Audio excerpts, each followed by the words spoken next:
Cool. Hey guys, hi everyone.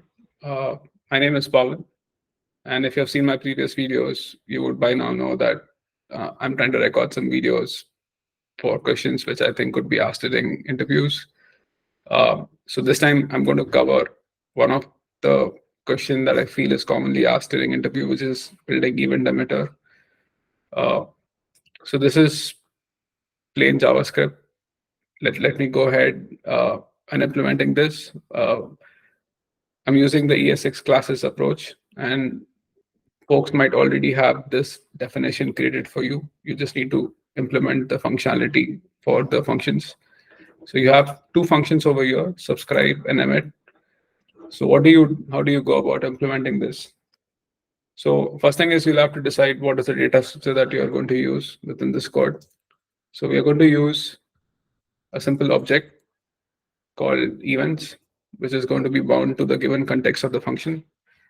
Um, and what we are going to store inside this is going to be a value with the key name as the event name, and it'll have the value of it as an empty array to begin with, which is event name equals to empty array.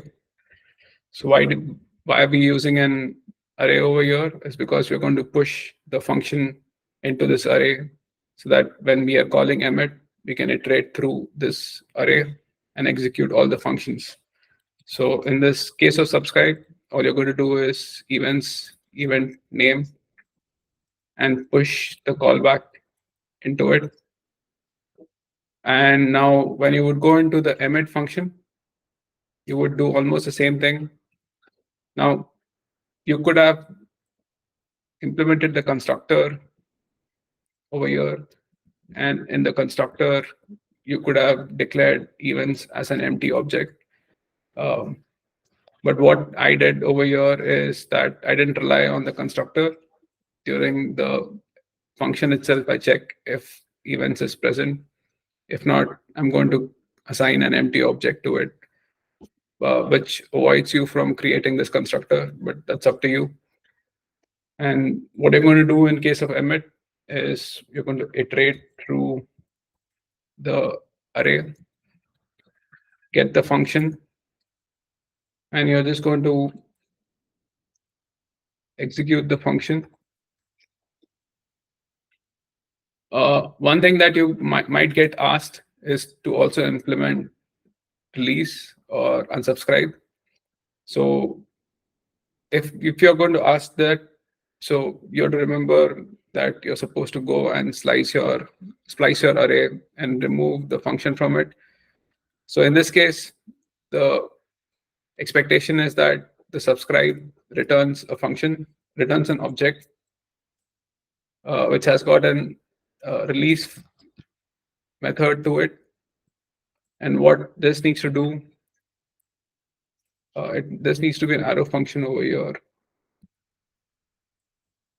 is that when it is called, it goes and removes the function from the events array.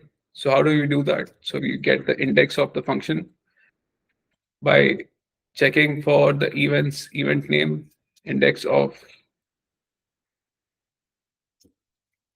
callback. So why are we doing this? Why don't we just get the index from the subscribe? Is because there's a likely possibility that subscribe could have been called multiple times before the release is called.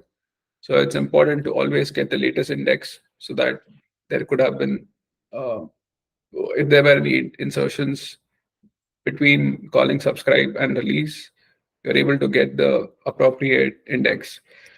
And all you're going to do is splice from the array for the index, which is index of, and one element. One thing you can check over here is that the index is not -1, and then only go and splice it. think this should be most of it. Let's try running this function, running the code and see what happens. Awesome. So this is the basic event emitter code, which has got definitions for subscribe and emit. And I've used the ES5, ES6. You can do this with ES5 also using function, just that you won't be using class. Cool. So thank you, folks. So this is event emitter. Again, a commonly asked question during the interview.